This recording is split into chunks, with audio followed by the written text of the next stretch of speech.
अल्हम्दुलिल्लाहि वकफ़ा वसलामुन अला हबीबिहिल मुस्तफ़ा अम्मा बाद फ़अऊज़ु बिल्लाहि मिनश शैतानिर रजीम बिस्मिल्लाहिर रहमानिर रहीम मुहम्मदुर रसूलुल्लाह वल्लज़ीना मअहू अशिद्दाउ अलल कुफ़्फ़ारि रुहमाउ बैनहुम तराहुम रुक्अन सुज्जदन यब्तगून फ़ज़लन मिनल्लाहि व रिज़वाना इला आखिर हादिहिल आयह सदक़ल्लाहु मौलानल अज़ीम। बारगाह रिसालत मुआब सल्लल्लाहु अलैहि वसल्लम में दुरूद पाक का हदिया पेश करें। अल्लाहुम्मा सल्लि अला सय्यिदिना मुहम्मदिन मअदनिल जूदि वल करम व आलिहि व अस्हाबिहिल किराम व इब्निहिल करीम व बारिक व सल्लिम सलातन दाइमतन सरमदन अबदा। कई मर्तबा की हमारी रज़ा टाउन में हाजिरी, लेकिन आज मुझे कुछ मुख्तलिफ लग रहा है। वजह इस मजमे को देख करके मुझे मेरे कुछ सवालों का जवाब भी मिल रहा है। कई मर्तबा आपके सामने यहां पर इस मस्जिद में इसी मिंबर से मैंने खिताब किया और आपके सामने गुफ्तगू हुई, बयानात हुए। आज का मंजर कुछ अजीब ये लगता है कि यहां बूढ़ों और जवानों से ज्यादा बच्चों ने कब्जा किया हुआ है। और ये हल्की बात नहीं है। जहां बच्चे होते हैं लोग दामन झाड़ करके निकल जाते हैं, लेकिन जहां बच्चे होते हैं हम तो वहां पहले पहुंचते हैं। अब एक बात समझ में आ रही है, बच्चों में ये तकरीर सुनने का जज्बा, या आम तौर पर ऐसा होता है कि मौलाना लोगों से बच्चे भागते हैं, दूर होना चाहते हैं, थोड़ा सा डरते हैं। लेकिन यहां पर पूरा जम्मे गफीर शुरू से लेकर यहां तक देखा जा रहा है, यही सब कब्जा किए हुए हैं। तो मेरे अंदर के कुछ सवालात कि मैं जो सोचता था कि मैंने ऐसा क्या हिलाया कि जिसकी वजह से सब हिले हुए हैं, किसको इतना ठेस पहुंचा या किसको क्या तकलीफ हुई, तो ये बात समझ में आती है कि वो दूर की सोचते हैं कि बूढ़ों के बड़े मजमे से वो इनकलाब नहीं आता जो बच्चों से इनकलाब आ सकता है। इसीलिए वो जुबान को रोको, वो जुबान को बंद करो जो बच्चों के अंदर ईमानी गैरत बेदार कर सकती है। अब हमें समझ में आता है कि हमारे लिए, हमारे जलसों में, हमारे प्रोग्रामों में, हमारी तकरीर के लिए इतनी ज्यादा तकलीफ क्यों होती है कि परमिशन नहीं देना इसको। वजह यह है कि ये जो मजमा है ये कल का मुस्तकबिल है, ये फ्यूचर है इस उम्मत का, और वो आपसे ज्यादा पढ़े हुए लोग हैं, इस्लाम को ज्यादा जानते हैं। उन्हें पता है कि अगर बदर के मैदान में देखा जाए तो अबू जहल को बच्चों ने ही मारा था। वो बच्चों का डर तो कायम ही रहेगा। कुफ्र शिर्क के सीने पर बच्चों का डर हजरत मुआज और मुअव्विज़ ने कायम कर रखा है और ये क़यामत तक रहेगा। आप अपने बच्चों से नहीं डरते, लेकिन दुनिया डरती है। इसीलिए कि हमने देखा 2021-22 में वो पाखंडी जो हुजूर की शान में भौंकता था, उसके गूफे में एक 8 साल का बच्चा आ गया था, मुसलमान बच्चा पानी ढूंढते हुए आ गया था। उसने इतना हल्ला कर दिया, पूरी मीडिया को बुलाया और कहा एक आतंकवादी आ गया। अरे 8 साल के बच्चे से तुम्हारे लाओ लश्कर को इतना डर कैसे, इतना डर कैसे? वजह यही है कि वो हमसे ज्यादा जानते हैं कि बद्र की तारीख क्या थी। हर बच्चे में वो लगने लग जाता है कि कहीं ये मुआवज और मुअव्वज़ की शक्ल में तो नहीं आ रहा है। अबू जहल इसी बात से बेखबर था कि मेरा मुकाबला होगा तो पहलवानों से होगा, बड़े बड़े सरदारों से होगा। उसे यह खबर तक नहीं थी कि उसके घोड़े पर बैठने के बाद सिर्फ छोटी उम्र के 2 बच्चे आकर उसको घोड़े से गिरा भी देंगे और उसको फना फिन्नार भी कर देंगे। उसने मरने के वक्त ये कहा था, मुझे गम इस बात का नहीं कि मौत आ रही है। अरब लोग मौत से डरते नहीं है, अबू जहल ये कहता हुआ मरा, मुझे डर इस बात का नहीं कि मौत आ रही है, बल्कि शर्म आ रही है इस बात से कि मेरा मुकाबला बड़े पहलवानों से नहीं हुआ, छोटे बच्चों से हो गया। छोटे बच्चों ने मुझे इस दुनिया से खत्म कर दिया। बहरहाल मेरे अजीजों, हमारे मुआशरे में अगर ये इनकलाब आ रहा है तो अच्छे दिन असल में हमारे आने वाले हैं। ये इनकलाब अगर आ रहा है, जवान और बूढ़े खड़े होकर इंतजार करते रहेंगे और बच्चे बाजी ले जाएंगे इंशाअल्लाह। इसलिए कि 100 साल पहले इकबाल ने कहा था, सुना है कुदसियों से मैंने कि वो शेर फिर होशियार होगा। कौन सा शेर, कौन सा शेर होशियार होगा? इकबाल कहता है कि निकल करके सहरा से जिसने उलट दिया था तख्ते रोमा को, सहरा में रहने वाला वो जवान, बादिया नशीन, खजूर खाकर गुजारने वाला, पैबंद लगे कपड़े पहनने वाला, लेकिन जब वो निकला था तो रोमा के तख्त को उलट कर रख दिया था। रोम क्या है? पर्शियन एम्पायर और रोमन एम्पायर दो दुनिया की बड़ी ताकतें थी। जैसे आज अमेरिका और रशिया को समझते हैं लोग, उस सुपर पावर को घुटने टेकने पर मजबूर करने वाली बहुत बड़ी जमात नहीं थी। ये सहरा से निकलने वाले वो जवान ही थे। अजीजान गिरामी वकार, इनकलाब ईमान से आता है, इनकलाब तादाद से नहीं। इनकलाब हुब्बे मुस्तफा से आता है, इनकलाब हथियारों से नहीं। इसीलिए हिंदुस्तान में बड़ी जमातें आकर, फौजें आकर इस्लाम की तबलीग नहीं की। इस्लाम में सबसे बड़ा असर रखने वाली तबलीग सरकार गरीब नवाज की है। वह हुब्बे मुस्तफा के साथ आई हुई जमात थी, वो तवक्कुल अल्लाह के साथ आई हुई जमात थी। वो ताकत ऐसी है कि सदियों असर रखती है। आज आपकी जमातों से डर नहीं है। तंजीमें बनी हुई हैं, आप भी बना सकते हैं, तंजीमें बहुत बनती हैं। हमने इसीलिए, हमें बड़ी तंजीम वगैरह कुछ बनाने से इसीलिए रोका गया था। मैं बहुत तफसील में नहीं जाऊंगा, इसलिए कि सारी चीजें फिर रिकॉर्ड होती ही रहती हैं। आपको एक बात मैं बताऊं, बड़ी तंजीमों से डर नहीं, बड़ी ताकतों से डर नहीं। दुनिया एक बात से डरती है कि ईमान ना आ जाए किसी का, और वो ईमान जो इनकलाब लाता है वो बहुत अजीम ताकत है मेरे अजीजों। आपको अंदाजा भी नहीं, आपको अंदाजा भी नहीं उस चीज का। आज भी आप देख रहे होंगे, आज भी आप देख रहे होंगे, ईमानी ताकत जहां हो या हुब्बे मुस्तफा पर सरशार कोई हो, दुनिया उसकी तमाम चीजों से खौफ रखती है। इजराइल आज दुनिया का वो नासूर, दुनिया का वो कैंसर, जिसने हर मुल्क की स्टडी कर रखी है कि कहां कौन सी जमातें, कौन सी तहरीकें, कौन सी तंजीमें ज्यादा असर रखती हैं। उनके यहां जो तंजीमों से खौफ नहीं है, उन्होंने कहा है तबलीग करने वाली ये जमातें, उनसे उनको डर नहीं है। उन्होंने कहा ये बेजरर लोग हैं। बेजरर का मतलब किसी को कुछ नहीं कहते, ये तबलीग करने वाले लोग हैं, इनसे किसी को डर नहीं और हमको भी डर नहीं। और डर किससे है? कहते हैं डेंजरस लोग, खौफनाक वो लोग हैं जो पैरों से माजूर भी हों और लब्बैक पुकारते हो, उनका जिस्म सलामत भी ना हो लेकिन हुब्बे मुस्तफा से भरे हुए हों, तो उनके लिए मोस्ट डेंजरस। ये क्या है मेरे अजीजों, इस बात को आप समझें। आज अगर बच्चे यहां पर भरे हुए हैं तो मेरा एक पैगाम सुन करके जाएं। अब हमारे जो बच्चे थे, हमारे जो शागिर्द थे, वो अब बच्चों वाले हो गए। उनसे भी मैं कहता हूं, अब मस्जिदों को अकेले मत जाना, इनको लेकर के ही जाया करो। ये मस्जिदें भर दो इन्हीं बच्चों से।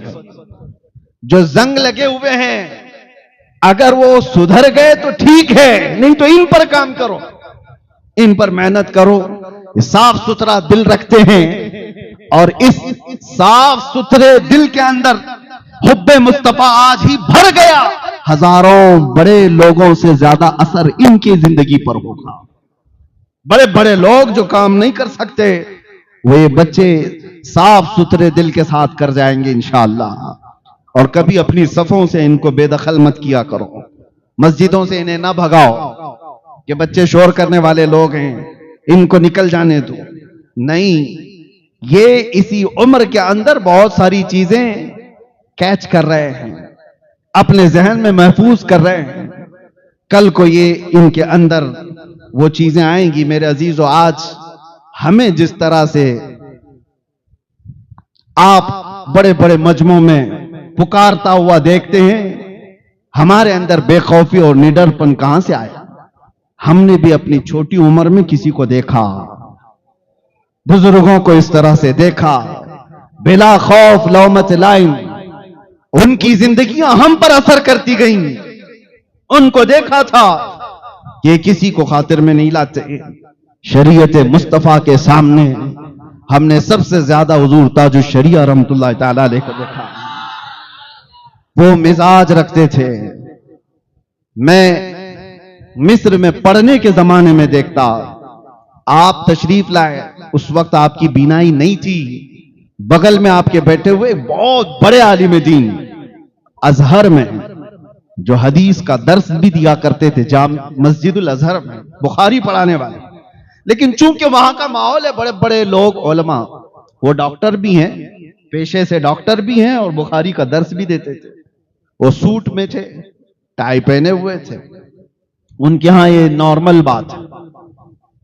टर्की में, मिस्र में आप वहां जाएंगे तो उलमा भी ये सूट बूट में रहते हैं, उनका एक लिबास है। हजरत के बगल में बैठे हुए और अपना एक असर और रसूख रखने वाले। हजरत को आपके मुसाहिबीन में से एक ने कहा कान में कि आपके साथ बैठे हुए ये बड़े अजीम यहाँ के मुहद्दिस भी हैं, बड़े आलिम भी हैं, लेकिन वो टाई पहने हुए बैठे हैं। उसी वक्त हजरत अपना चेहरा सीधा कर लिया और सीधे अरबी में उनसे दो टोक कह दिया।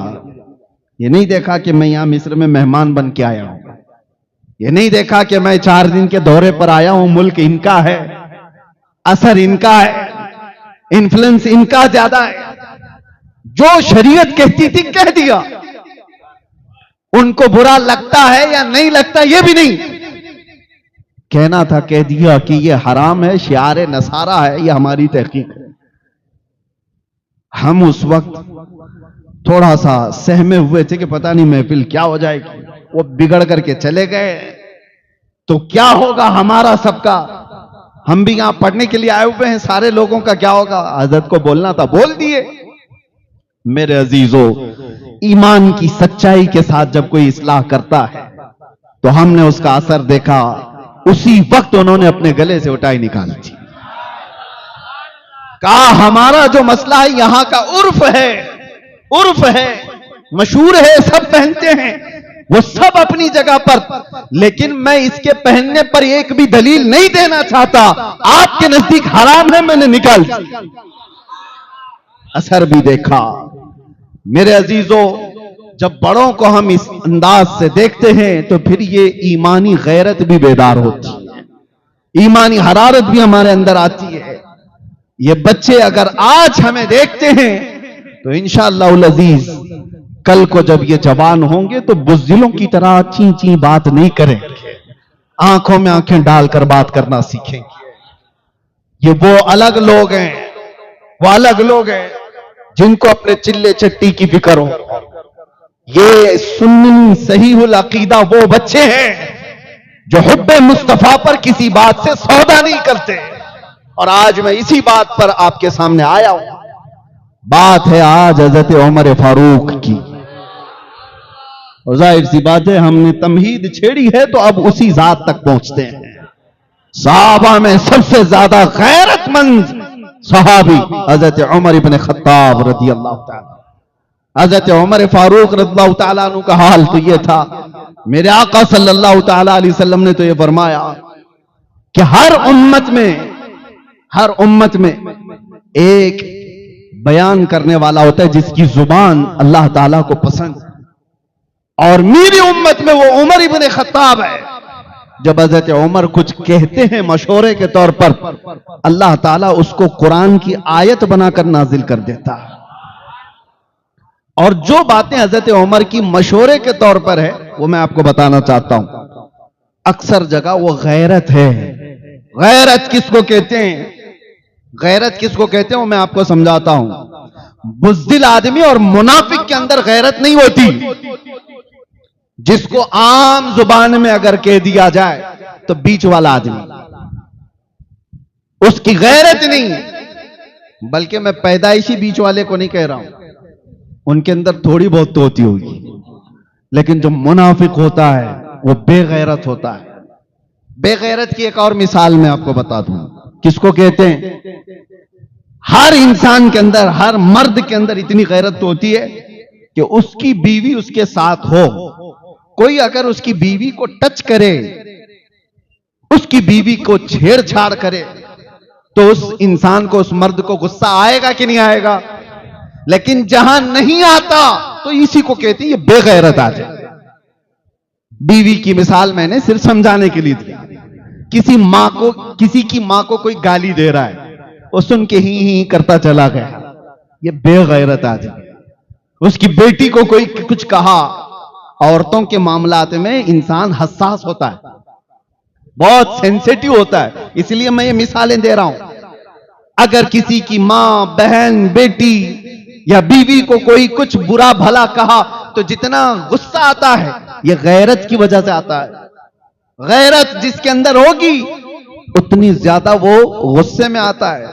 गुस्सा हर जगह हराम नहीं है, गुस्सा हर जगह हराम नहीं है। हां, एक बात याद रखो, गुस्सा होना भी चाहिए। बगैर गुस्से वाला आदमी वो बुज़दिल हो जाता है। गुस्सा कुछ जगह हराम है, लेकिन हर वक्त नहीं। मर्द को गुस्सा होना भी चाहिए। किस जगह पर? मैं तो हदीस के जरिए से बता रहा हूं। अगर आप घर में बैठे थे, आपके घर के सामने से आपका दरवाजा खुला हुआ था, कोई शख्स आपके घर के अंदर नजर डालता है आपकी औरतों पर, हुजूर पाक फरमाते घर वाले को इख्तियार है, गैरत में आकर अगर उसने पत्थर उठाया और देखने वाले की आंख पर मार दिया, उसकी आंख फूट भी गई, तो मारने वाले पर मुआखजा नहीं होगा। क्यों? उसने गैरत की वजह से किया। ये गैरत है, ये गुस्सा है उसका, और ये इंसानी फितरत का हिस्सा है, इंसानी फितरत का हिस्सा है। और जब ये गैरत निकल जाती है तो ऐसे कचरों का कोई काम भी नहीं होता। इसीलिए मेरे अजीजों, अब दो चीजों के लिए मैं ये बातें कह रहा हूं। अपनी जब कभी कोई कमेटी बनाना हो, और जब कभी तुम्हें दोस्ती करना हो, और जब कभी तुम्हें किसी से रिश्ता करना हो, ये तीन जगहों पर गैरत सबसे पहले देखो इसके अंदर कितनी।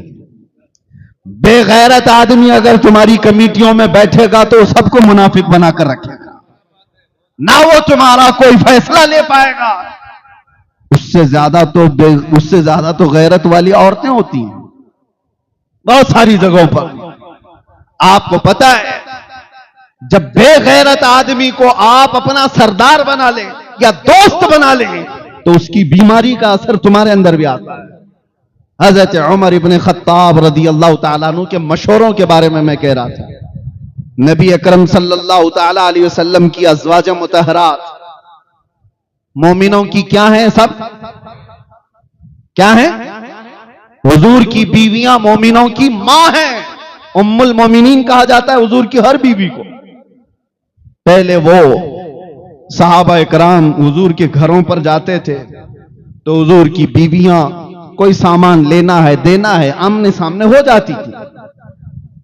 यह मामला तो नॉर्मल था, लेकिन हजरत उमर को यह पसंद नहीं था। हजरत उमर इब्न खत्ताब रदी अल्लाह ताला अन्हु हुजूर की बारगाह में आकर यूं कहते हैं कि या रसूल अल्लाह सल्लल्लाहु अलैहि वसल्लम, आपकी अज़वाज मुतहरात, इनके सामने सहाबा आ जाते हैं, ये मुझे अच्छा नहीं लगता। सहाबा दुनिया के सबसे अच्छे लोग हैं जिनकी निगाहें खता नहीं करेंगी, और खता करें भी तो किसके साथ? वो तो उम्मत की माएं हैं।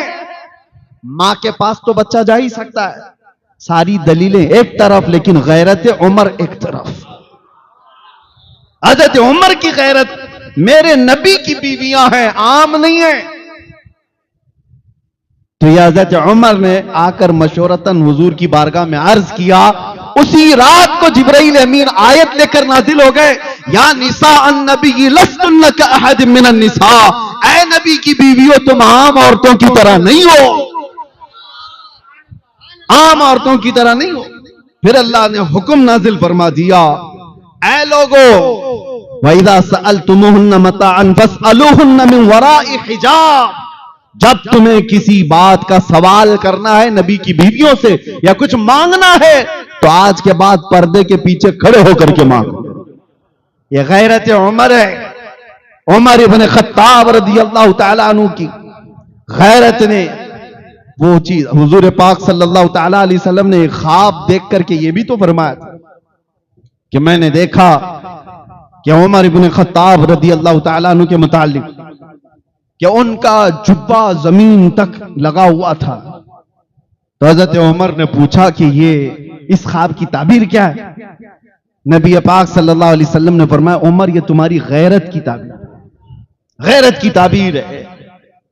अब हकीकी बात की तरफ आ जाता हूं। बीवी को टच करने पर गैरत आ जाती है, बेदार हो जाता है आदमी। मां को अगर गाली दे दे तो गैरत आ जाती है। आप खामोश रहेंगे कि आपकी मां को गाली दे दे? खामोश रहोगे?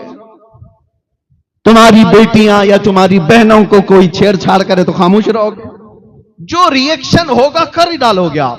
पता है, सामने वाले से कहोगे कि गलती से हो गई है तो ठीक है, लेकिन दोबारा करेगा तो दांत तोड़ दूंगा, उंगली मोड़ दूंगा, कुछ तो आप रिएक्शन तो करोगे। रिएक्ट करता है आदमी।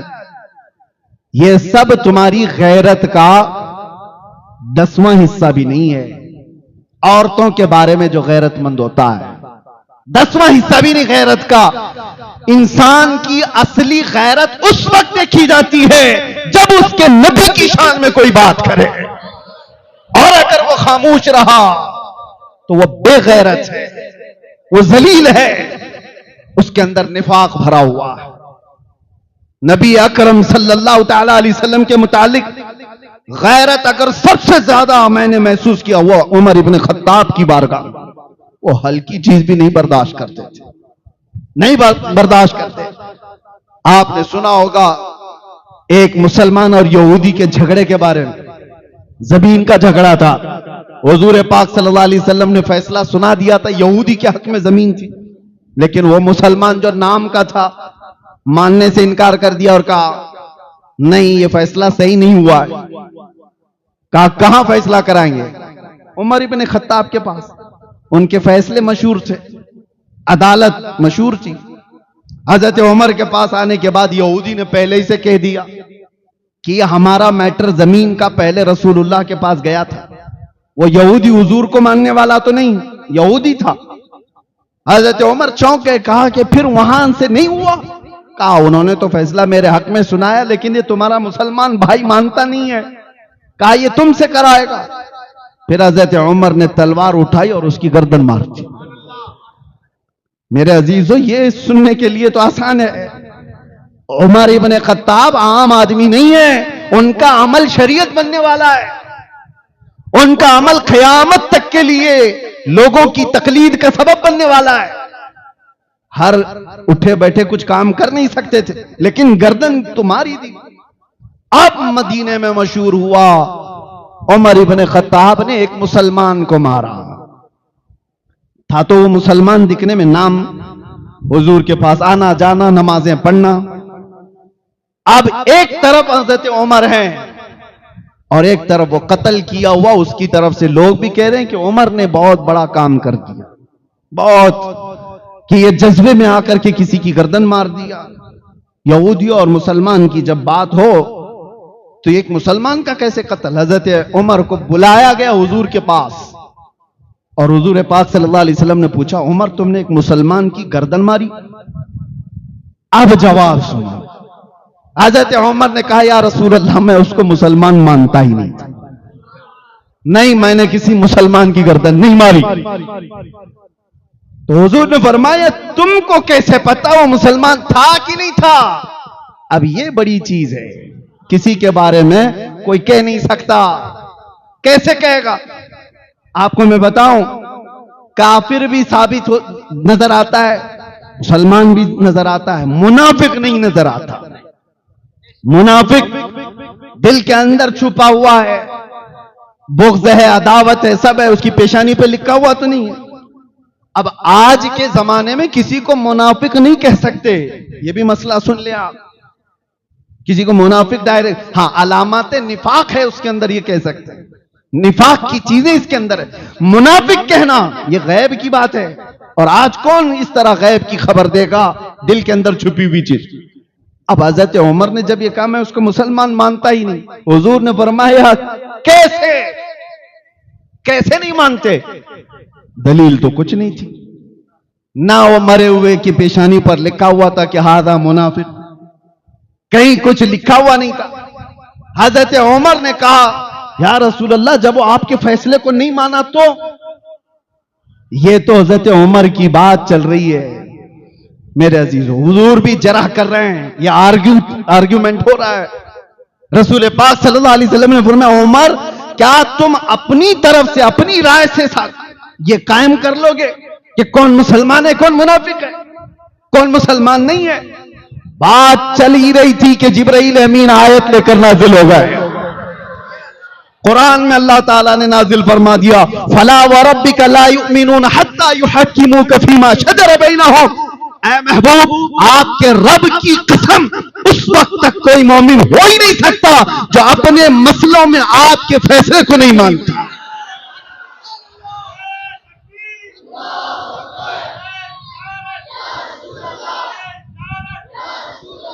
यह हज़रत उमर की गैरत थी, कर दिया जो करना था, लेकिन दलील के लिए कुछ था नहीं कि मरा हुआ मुनाफिक है।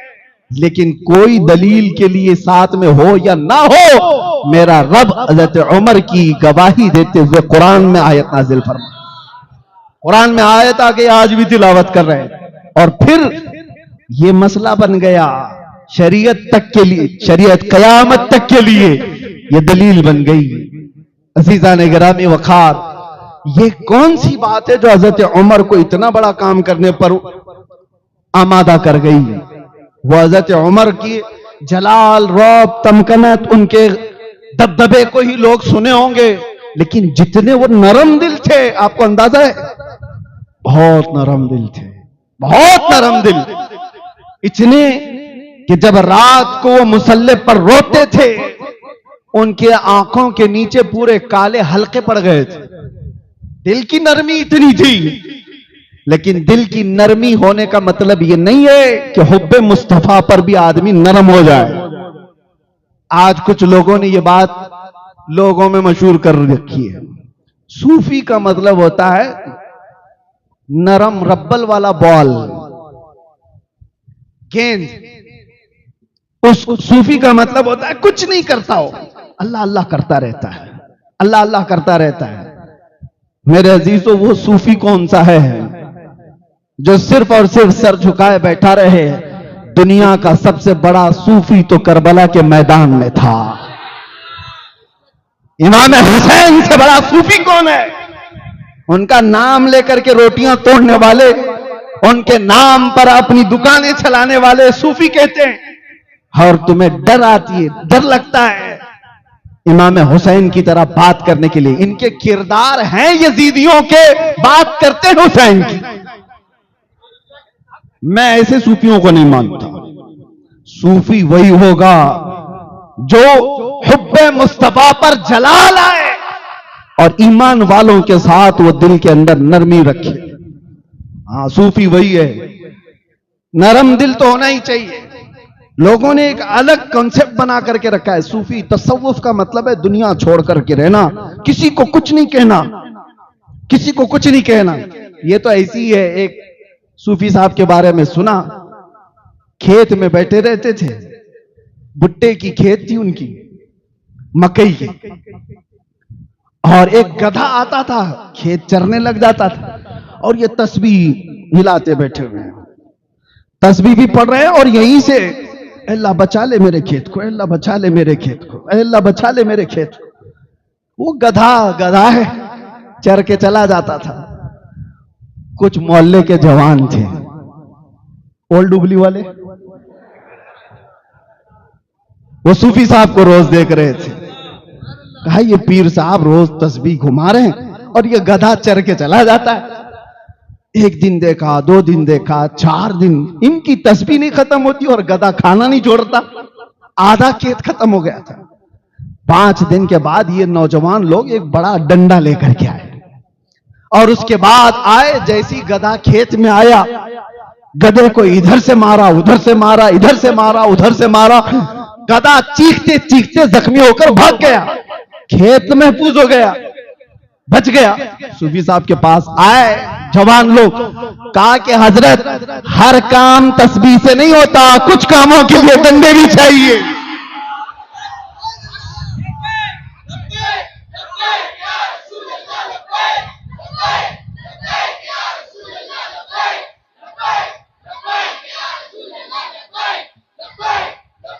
हमारा दीन तस्बीह, तहलील, जिक्र, अज़कार, वज़ाइफ सब है हमारे यहां। यह हमारे दिलों को नरम करने के लिए, हमारे दिलों को पाक करने के लिए। अगर सब कुछ जिक्र, अज़कार, तस्बीह व तहलील से ही होता तो मेरे मुस्तफा ये सहाबा को लेकर मदीने में बैठ जाते, बदर क्यों जाते, उहद क्यों जाते, खंदक क्यों खोदते पेट पर पत्थर बांधकर। अज़ीज़ान गिरामी वक़ार, ये दीन का मिजाज है, मेरे दीन का मिजाज है। हर काम सिर्फ तस्बीह और तहलील से नहीं, कुछ कामों के लिए तुम्हारी ईमानी गैरत की जरूरत है। अब मैं ये नहीं कहता कि सब डंडे लेकर के निकलो। हां नौजवानों, आपसे मैं ये नहीं कह रहा कि हथियार लेकर के निकलो। ईमानी गैरत तो पैदा करो। तुम्हारे अंदर अगर ईमानी गैरत होगी तो इसका रौब इतना होता है कि कीड़े मकोड़े वैसे ही डरने लगते हैं। बात यह है कि जब शेर शिकार छोड़ देता है तो फिर वो कुत्तों की तरह जीने लग जाता है। उसका कोई रौब नहीं होता, उसका कोई दबदबा नहीं होता। आपको ये नहीं कहा जा रहा है कि शिकार करने लगो, लेकिन अपने अंदर इतनी ईमानी गैरत बाकी रखो, इतनी ईमानी गैरत बाकी रखो कि दुनिया को यह समझ में आए कि इसके साथ जो कुछ भी कर लें, लेकिन इसकी ईमानी गैरत जब बेदार होती है तो यह बहुत बड़ा इनकलाब और एक बहुत बड़ी सुनामी लेके आ सकता है। अजीज़ान गिरामी वक़ार, सैयदना उमर इब्न खत्ताब रज़ियल्लाहु ताला अन्हु की ईमानी गैरत आपको बता रहा हूं। आप 2 चीजों का एक बहुत बड़ा हुक्म दे करके गए। मैं पढ़ रहा था आपकी सीरत में, मुझे बहुत अच्छी चीज लगी। आप फरमाते हैं 2 चीजों से मुझे डर ही नहीं, एक चीज से डर लगता है। उमर इब्न खत्ताब कहा 2 चीजों से बिल्कुल मैं पॉजिटिव हूं, डर नहीं। कहा कौन सी? कहा एक ईमान वाला वो जो अपना ईमान जाहिर करता है, अपना ईमान जाहिर करता है, वो बहुत अच्छा आदमी है, मुझे उससे डर नहीं।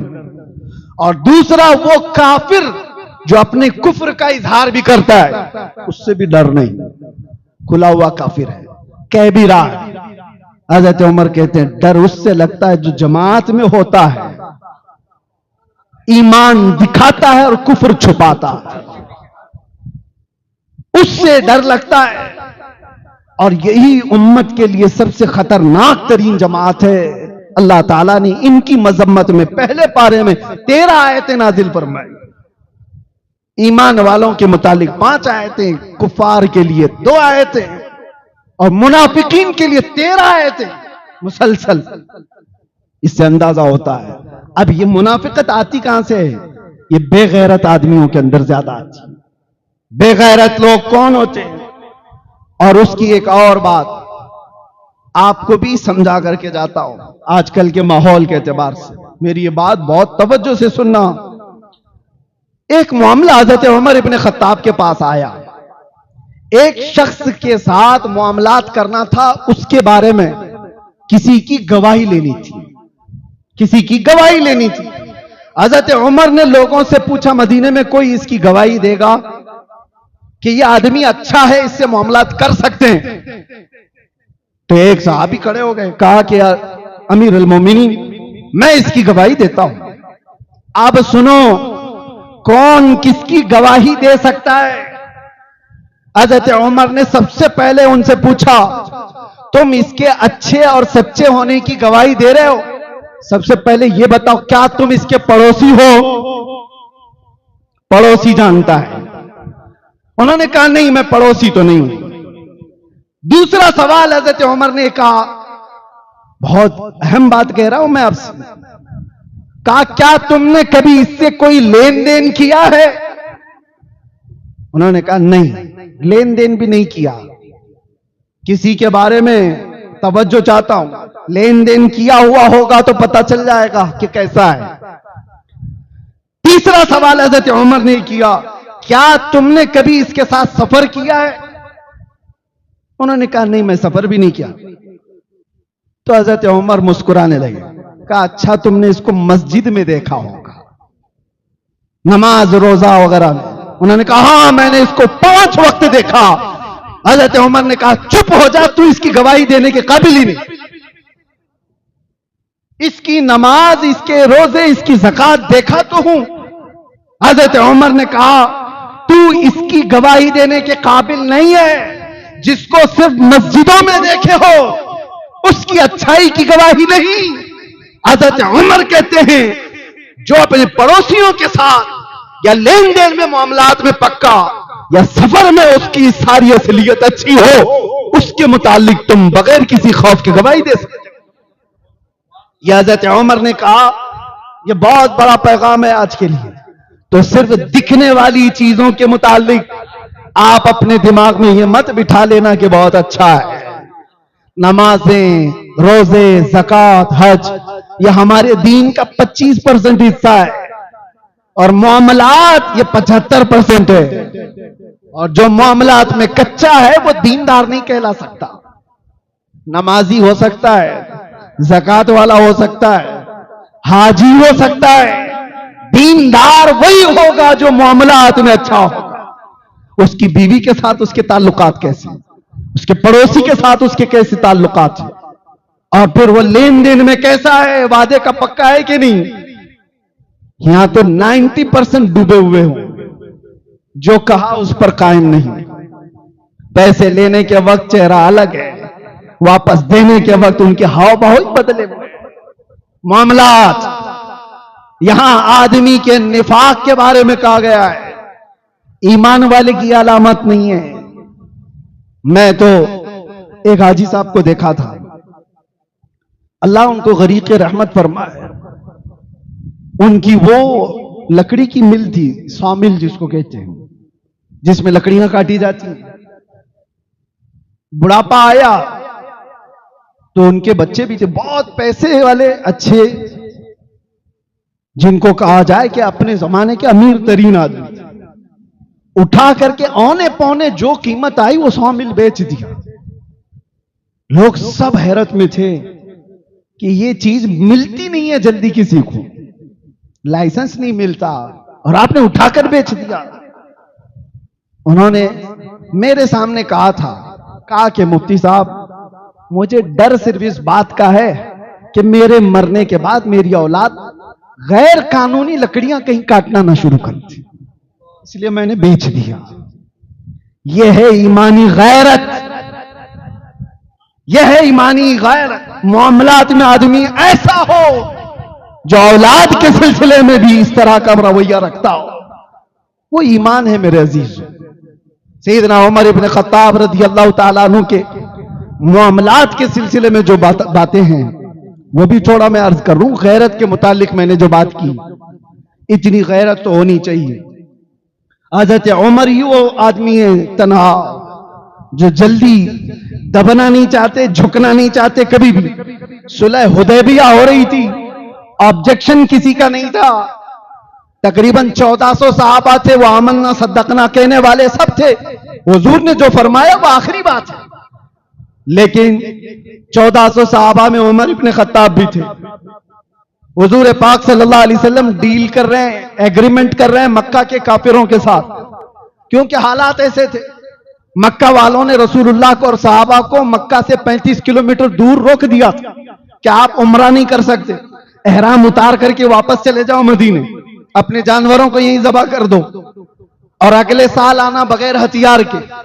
एग्रीमेंट में क्या क्या लिखाया जा रहा है कि तुम्हारे और हमारे दरमियान इन इन शर्तों पर एक सुलह होगी तो हम आपको जाने देंगे, वरना जंग होगी।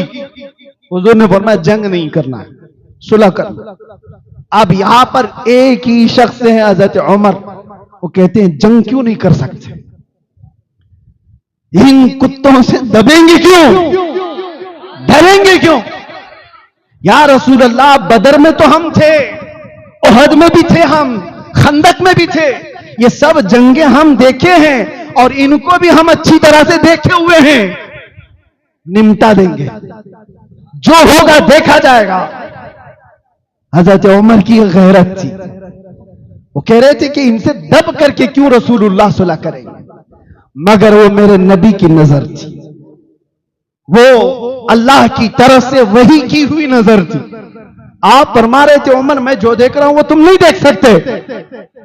दिल को उस वक्त तक इत्मीनान नहीं आ रहा था। सहाबा को जा जा करके उमर इब्ने खत्ताब क्या कह रहे थे, चलो सबके सब मिल के हुजूर से कहते हैं हम सब लड़ने के लिए तैयार, मरने के लिए तैयार है, बगैर उम्रा किए हुए क्यों हम बाल कटा लें, यहां पर क्यों अपने एहराम उतारें। सारे सहाबा कोई आने को तैयार नहीं। क्या हुजूर ने फरमा दिया, अब उसके बाद क्या कहेंगे। चंद लोग कह रहे थे चलो उमर एक काम करते हैं, अबू बकर सिद्दीक को मना लेते और अबू बकर सिद्दीक को अपनी तरफ करके रसूलुल्लाह के पास लेके चलेंगे और रसूलुल्लाह अबू बकर सिद्दीक के मशवरे को रद्द नहीं करेंगे। तो ये सोच करके हजरत उमर गए अबू बकर सिद्दीक के पास और सुनाने लग गए कि अबू बकर, आप देख नहीं रहे ऐसी ऐसी सुलह हो रही है कि मदीने से कोई आएगा मक्का भाग करके तो ये वापस नहीं करेंगे, और मक्का से कोई हमारे पास आया तो हमें वापस करना पड़ेगा। बहुत सारी ऐसी दबी हुई शर्तें थी, उम्रा नहीं करने देंगे इस साल, और अगले साल आए भी तो बगैर किसी हथियार के आएंगे, हिफाजत के लिए भी कुछ नहीं रखेंगे। ये सब क्या बातें हैं। अबू बकर, चलो हम चल करके कहते हैं हुजूर की बारगाह में कि हम लड़ने के लिए तैयार हैं, जंग करेंगे, उसके बाद उम्रा भी करेंगे। हजरत उमर को जो जो बोलना था बोल गए। ये गैरत की बात थी, ये गैरत है, और जहां सदाकत कमाल पर होगी वो सिद्दीक अकबर की थी। गैरत अलग मामलात कराती है, ये क्या है, क्विक मामलात, अभी देखा अभी मार दूंगा। और एक है तवक्कुल और सदाकत की जात। सिद्दीक अकबर ने उमर इब्ने खत्ताब के कंधों को पकड़ा और झिझोड़ करके हिला दिया, और क्या सख्त जुमले कहे थे जानते हो। उस दिन बड़े सख्त जुमले कहा था, इल्ज़म गर्ज़क या उमर, कहा ऐ उमर जुबान संभाल करके बात कर, वो रसूलुल्लाह का फैसला है, वो रसूलुल्लाह का फैसला है। वो तो कह रहे एहराम उतार कर वापस मदीने चले जाओ, कसम रब्बे जुल जलाल की हमारा ईमान ये है, मुस्तफा कहते गर्दन उतार कर मदीने जाओ तो भी उतार कर जाएंगे।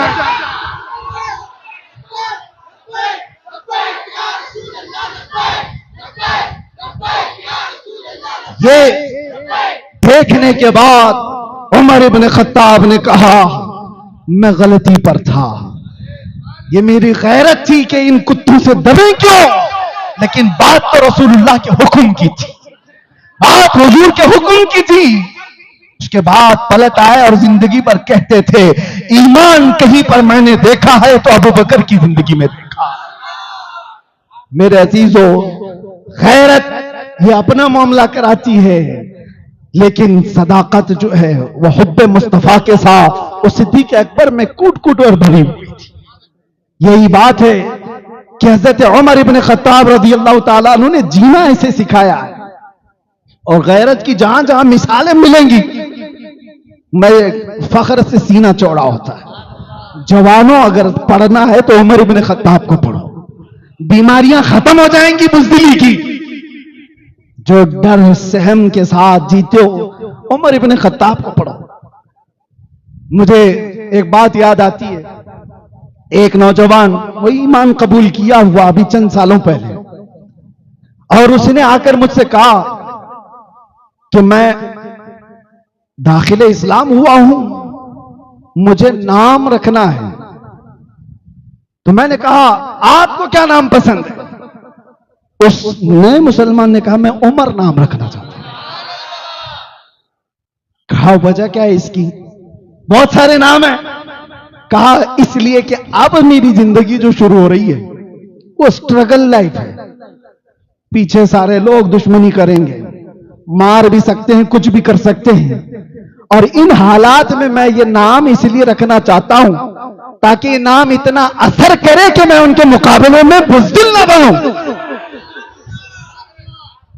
दबा हुआ ना रहूं। ये नए लोगों के दिल में ये बात है मेरे अजीज।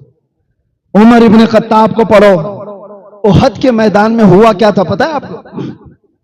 जंग पासा पलट गया था, जीती हुई जंग हार गए थे। पहले तो सहाबा ने उनको अच्छी तरह से मारा, भगाया, मैदान छोड़ करके भाग गए। और मैदान में जब सब भाग गए थे तो माले गनीमत सहाबा जमा कर रहे थे। हुजूर ने फरमाया था एक जबल रुमात छोटी सी पहाड़ी पर 50 तीरंदाज सहाबा को खड़ा किया था। हुजूर ने फरमाया था जब तक मैं नहीं कहूं उतरना नहीं। जंग खत्म हो गई तो वो 50 तीरंदाज सहाबा आपस में कहने लगे, हुजूर ने जंग खत्म होने तक के लिए कहा था चलो उतरते हैं, हम भी माले गनीमत जमा करते हैं। लेकिन कुछ सहाबा ने कहा नहीं अभी रुको, हुजूर का फरमान आया नहीं। इन्हीं बातों में 40 सहाबा उतर गए। वो लोकेशन जो था बहुत हॉट लोकेशन था जंग के लिए। और जैसे ही वो पहाड़ी खाली हुई, उस वक्त खालिद बिन वलीद काफिरों की तरफ से थे। 200 घुड़सवारों को पीछे से ला करके उन्होंने हमला किया और भागे हुए भी वापस आ गए। मुसलमान बीच में पिस गए और ऐसा कि ये जीती हुई जंग शिकस्त में बदली 70 सहाबा की शहादत। वो बड़ी दर्दनाक जंग है जिसमें अमीर हमजा का सीना चीर करके कलेजा चबाया गया था, जिसमें हजरत साद इब्न रबी को पेट को फाड़ दिया गया था, जिसमें अनस बिन नुजैर को सिवाय उंगली के कुछ नहीं मिला, उनका पूरे जिस्म को रौंद दिया गया था। यही वो जंग है जिसमें अब्दुल्ला बिन जहश के जिस्म के 80 टुकड़े करके हार में पिरो करके पहना था, रस्सी में डाल करके। जंग बड़ी सख्त थी। यही वो जंग है जिसमें हुजूर पाक सल्लल्लाहु अलैहि वसल्लम के 2 दांत मुबारक भी शहीद हुए। ऐसे हालात थे। अब सुनिए जो बात मैं कहने जा रहा हूं। बात तो ये थी, इसी बात ने हमारे हौसलों को जवान कर रखा है। उहद के मैदान में नुकसान तो बहुत था। हुजूर पाक सल्लल्लाहु अलैहि वसल्लम को सहाबा लेकर के उहद पहाड़ के अंदर एक छोटा सा गार नुमा हिस्सा था, वहां पर पहुंच गए। अब जब वो आराम करने लगे तो इधर अफवाह मशहूर हो गई कि रसूलुल्लाह का कत्ल हो गया। मुआज़ल्लाह, काफिरों में यह अफवाह फैला दी गई कि मोहम्मद सल्लल्लाहु अलैहि वसल्लम, अबू बकर और उमर का इंतकाल हो गया, उनका कत्ल हो चुका। कुफार और मुशरिकीन जोश में भरे हुए थे। और उस वक्त जब ये लोग नारा लगाने लगे कि मोहम्मद का कत्ल हो गया, अबू बकर का कत्ल हो गया, उमर का कत्ल हो गया, जब यह अफवाह फैली हुई थी, उस वक्त रसूलुल्लाह सल्लल्लाहु अलैहि वसल्लम जख्मी हालत में थे और उहद के उस खो में जो छोटा सा एक गारनुमा था, बैठे हुए थे, सुन रहे थे। उस वक्त उनकी बातों को सुन करके, सूफियों सुनो, सूफी कौन होता है? ये नहीं कहा कि कह लेने दो, छोड़ो, देखा जाएगा बाद में। हुजूर ने उनकी बातें सुनी, उसी वक्त कहा उमर कहां है? हजरत उमर फौरन पीछे से आए, कहा या रसूल अल्लाह लब्बैक, हाजिर हूं। हुजूर ने फरमाया उमर जवाब दो उनका, वो मैदान में जो बक रहे हैं उसका जवाब दो। जवाब देना भी सुन्नत मुस्तफा है, इसलिए हम जवाब देते हैं। हजरत उमर ने जवाब भी क्या दिया वो सुनो। जब वो कह रहे थे मोहम्मद का, अबू बकर का, उमर का कत्ल हो चुका, मुआज़ल्लाह रब्बिल आलमीन, अब हजरत उमर ने पुकार कर कहा, अबू सुफियान, फला बिन फला, जिनके नाम लेने थे, कहा सुनो, मोहम्मद सल्लल्लाहु अलैहि वसल्लम भी जिंदा हैं, अबू बकर भी जिंदा हैं, उमर भी जिंदा हैं, और तुम्हारी आंखों में गड़ते रहेंगे, तुम्हारे दिलों पर चुभते रहेंगे। वो शौक में रह गए कि ये लोग जिंदा हैं। तो उसके बाद फिर नारा लगने लगा उधर से, का हुबुल, उनके एक बुत का नाम था, उनके खुदा का नाम था हुबुल। उसको नारा लगाते हुए कहने लगे, जय हो, जिंदा हो, जिंदाबाद के नारे, कि हमारे खुदा की जिंदाबाद या जय हो, उसकी वजह से हम जीते हैं। तो हजरत उमर रज़ी अल्लाह ताला अन्हु ने जवाब में कहा, अल्लाहु अकबर, अल्लाहु अकबर, अल्लाह सबसे बड़ा है, अल्लाह सबसे बड़ा है। फिर उधर से सवाल, एक और नारा लगा, नारे का जवाब भी देना जरूरी है। हाँ, ये जालिम काफिरों ने जब कहा, लना उस्सा वला उस्सा लकुम, उस्सा भी उनके एक खुदा का नाम था। उन्होंने कहा, सुनो उमर, हमारे पास तो उज्जा है जिसने हमें यहां इज्जत दी, तुम्हारे पास उज्जा नहीं है। हजरत उमर ने क्या कहा, जवाब में कहा, अल्लाहु मौलाना वला मौला लकुम, अल्लाह हमारा मौला है, तुम्हारे पास कुछ नहीं। ये जवाब सुनो, ये गैरत है, जख्मी है, 70 शहीद हो चुके। अब उधर से सवाल, एक और नारा लगा, तवज्जो, एक और नारा लगा। अबू सुफियान ने कहा, उमर हिसाब बराबर हो गया, बदर में हमारे 70 तुमने मारे थे, उहद में 70 तुम्हारे हमने मारे, हिसाब बराबर। हजरत उमर ने चीख करके कहा, अबू सुफियान कान खोलकर सुन ले, कोई हिसाब बराबर नहीं, वजह यह है तुम्हारे 70 जहन्नम में, हमारे 70 जन्नत में।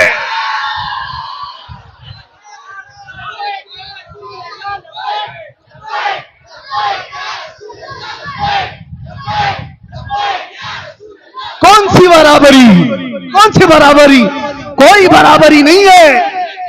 तुम्हारे 70 जो मारे गए थे सब जहन्नम में गए, हमारे 70 जितने इंतकाल किए सब जन्नत में पहुंचे। ये हजरत उमर की तारीख पढ़ने के बाद फिर अगर हमसे कोई कहे चुप रहो मौलाना, तो हम कहते तू उमर वाला नहीं है, हो सकता है तू खटमल है, उमर वाला होगा, जवाब तो देगा। आपके अंदर भी मैं चाहता हूं गैरत ईमानी इतनी रखो, बीवी के लिए, मां के लिए, बेटी और बहन के लिए रख सकता है। तो मेरे अजीजों, ये रिश्ते तो कब्र में जाने से पहले खत्म हो जाते हैं, उस रिश्ते के लिए कितनी गैरत होनी चाहिए जो कब्र में भी साथ दे और हशर में भी साथ, जो हमारी शफाअत करने वाला हो, जो कब्र में आने के बाद नकीरैन को हमारे सवालात जवाबात के लिए आसानी करने वाला हो। अरे जो मुस्तफा मैदान क़यामत में ये बयान करते हो कि तुम मैदान क़यामत में मुझे देखना, मेरी कैफियत ये होगी, मेरे एक कंधे पर चादर होगी जो खसक करके गिर रही होगी, और मैं अपने एक हाथ से चादर संभाल रहा होगा और दूसरे हाथ से अपने उम्मती को पकड़कर जन्नत में ले जा रहा होगा। जो न भूला हम गरीबों को रजा, याद उसकी अपनी आदत कीजिए। उनके लिए कितनी गैरत होनी चाहिए, उस मुस्तफा के लिए कितनी गैरत होनी चाहिए। अब आखिरी बात अर्ज करूं, हजरत उमर का कोई जिक्र खत्म होने वाला नहीं, लेकिन ये दवा है, मैं दवा दे करके जा रहा हूं। जाहिर सी बात है, आपको भी ये नुस्खा देता हूं, हजरत मुफ्ती शकील साहब से भी कहूंगा, जब कभी आप फुसफुसापन देखें तो स्प्रे मारें और हजरत उमर का नाम जाप करें, इंशाअल्लाह अज़ीज ये पिलपिलापन खत्म होगा। अगर बेगैरत नहीं है तो, मुनाफिक नहीं है तो, ईमान वाला इन बातों को सुनता है, उसके ईमान में इजाफा होता है। बेगैरत सुनेगा तो उसको क्या मतलब है, उसका कोई लेना देना नहीं। एक बात जो अर्ज कर रहा हूं, अब ये भी गैरत और कैसे यकीन की बात है। हुजूर बैठे हुए हैं, साहबा को कब्र के हालात सुना रहे हैं। मरने के बाद मैयत कब्र में जाएगी, दो फरिश्ते आएंगे, नीली आंखों वाले, काले चेहरे वाले, मुनकर नकीर, और सख्त तरीन सवालात करेंगे। तुम्हारा रब कौन है, तुम्हारा दीन क्या है, ये सवालात कर रहे होंगे। और हुजूर पाक सल्लल्लाहु अलैहि वसल्लम को दिखाकर पूछेंगे इनके बारे में क्या कहता है। सबको पता है, जब रसूल करीम सल्लल्लाहु अलैहि वसल्लम ये बता रहे थे तो रिक्कत तारी थी सबके ऊपर, दिल कांप रहा था, आंखें रो रही थी। अचानक रसूलुल्लाह सल्लल्लाहु अलैहि वसल्लम ने उमर इब्न खत्ताब से पूछा, ऐ उमर, तुम जब कब्र में जाओगे, ये फरिश्ते आएंगे तो क्या जवाब दोगे? सवालात जवाब सबके होंगे, तुम क्या जवाब दोगे? हज़रत उमर ने जवाबात नहीं दिए कि क्या देना है, पहले ये पूछा, या रसूल अल्लाह, पहले आप ये बताएं, आज जो मैं आपसे मोहब्बत करता हूं, क्या मेरे मरने के बाद कब्र में भी ये मोहब्बत बाकी रहेगी? आप हैं कि नहीं है? आप रहेंगे कि नहीं? आप दिल में हैं। हुजूर ने फरमाया, उमर, दुनिया की मोहब्बतें मौत के बाद खत्म कर दी जाती हैं, मुझसे जो मोहब्बत करता है वो मैदान क़यामत तक बाकी है, जन्नत तक बाकी रहने वाली है, कब्र में भी रहेगी, हशर में भी मोहब्बत रहेगी। हजरत उमर खड़े हो गए, वज्द करते हुए कहा, या रसूल अल्लाह, फिर ये मुझ पर छोड़ दो, नकीरैन को मैं खुद निपट लूंगा। आप हैं तो फिर डर किस बात का? आपकी मोहब्बत अगर साथ है, मुनकर नकीर को क्या जवाब देना है वो मैं देख लूंगा। मेरे अजीजों, ये तवक्कुल, ये यकीन, ये बेखौफी कहीं से आती है, वो उमर इब्न खत्ताब की जिंदगी से सीखने मिलता है। इसीलिए मेरे अजीजों, अब जहां से जिसको जैसे गुजारना है, हम भी तैयार खड़े हैं इस बात को सोच करके, या रसूल अल्लाह, कुल्लु मुसीबतिन बादका जुललन, आप अगर हैं तो हर मुसीबत छोटी है। मेरा नारा यही है, या रसूल अल्लाह, हर सितम, हर मुसीबत गवारा है, एक बार तुम कह दो कि तू हमारा है। लब्बैक या रसूल अल्लाह, लब्बैक या रसूल अल्लाह।